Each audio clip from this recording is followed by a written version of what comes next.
This video will focus on the learning target, I can create net ionic equations. The big thing about net ionic equations is that they are for single and double displacement reactions because these are reactions done in solution. To review what we've already done, essentially when we do things in solution, our ionic compounds become ions in solution. And if you look closely at the chemistry of a reaction that happens in solution, what you find is that sometimes ions that are dissolved in solution don't actually do any chemical reaction throughout the course of your process, in which case they are essentially not needed in the reaction and you can cancel them out. So rewriting net ionic equations means we're going to take single displacement and double displacement reactions and rewrite them so that the only things we're including in our equation are those ions and compounds that actually chemically changed. What I mean by chemically changed is they have broken and made new bonds.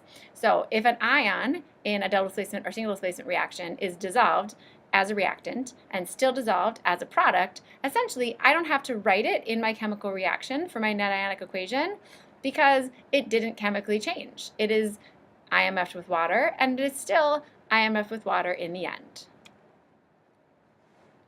So the process we go through when it comes to trying to write a net ionic equation is essentially first we need a complete equation. Okay? Most often I'm starting with an already complete and balanced equation, and then I'm taking all my compounds and I'm rewriting them to actually show how they are in solution, just like we've done in class. So if it's an aqueous compound, that means I'm going to rewrite them to show how they've dissociated, writing each ion separately with their charges. If instead it's a liquid or a gas or a solid, I just leave it as is because how it's written is actually how it is chemically in reality. Okay. Then based on what I wrote, I simply check my reactant side of my equation and my product side of the equation. And anything that I wrote identically on the left and the right, I can cancel out. Identically means same state of matter, same charge, same everything.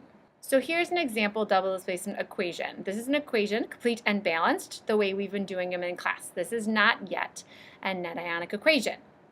So what I'm going to do with this is I'm going to take it and I'm going to rewrite it based on what's actually chemically happening for these substances. Now, for the ones that are labeled as soluble, that means truthfully in solution, they have separated into their ions, and I'm going to rewrite them as such. So potassium and chromate are separate. This is how they have broken apart. Now, because we have labeled that lead chromate as insoluble, I didn't do anything about it. I left it as a solid. Okay. This is still not yet a net ionic equation because this is showing me everything. Now I can take a look at it and decide, is there anything that I really don't have to write because it exists both on the reactant side and the product side and didn't chemically change? If you look at the potassium ion, for example, you can see what I'm talking about. As a reactant, we have 2K plus ions, and as a product, we have 2K plus ions. Well, really, because of that, they didn't chemically change, and I can simply not write them. Same with the nitrate ion. They were there. They didn't do anything, I don't need to include them. So the net ionic equation for this one is just this. And what you can see here is the only thing I'm reporting is what was part of the chemical change. For double displacement reactions, the chemical change is the fact that I'm making the solid. So what's included in my net ionic are the ions required to make that solid. The two ions not included here, the potassium ion and the nitrate ion, they are what's called spectator ions. So they exist. They have to be there in order for these to kind of be compounds. But since they chemically didn't change, I don't have to write them in the net ionic. Biggest thing about a spectator ion is that we could have a different ion here and we could still end up with the same net ionic equation. Okay, so for example, instead of potassium, we've had sodium here. Sodium would have been a reactant ion, which wouldn't have chemically changed. So it would have also been a product ion, which means we would have canceled it out and we would have ended up with the same net ionic equation. Let's do one additional practice problem just to make sure you're understanding this. So I already have created a complete and balanced chemical equation for a double displacement reaction. You know it's double because I have two compounds. And I've already looked at the solubility table to figure out which ones are soluble and which ones are solid. From this, my next step is to make a total ionic equation, which means any substance that is aqueous means it's in solution. And when it's in solution, the two ions have dissociated, so they're by themselves. After I have my total ionic, I want to get my net ionic. And net ionic simply means all I'm reporting is what changed from start to finish. If I have a species, it shows up on the left and on the right. I don't have it show up. So I simply start on the left and work my way down.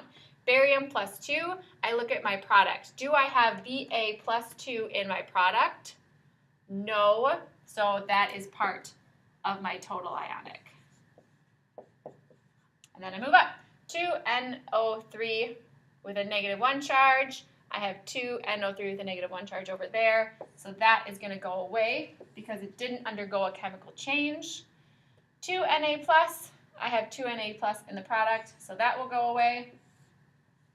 SO4 2-, I don't have SO4 2- in the product, so that is part of my net ionic. And then for a final product, I've finished now. I got to go to my reactant side and write anything that's left.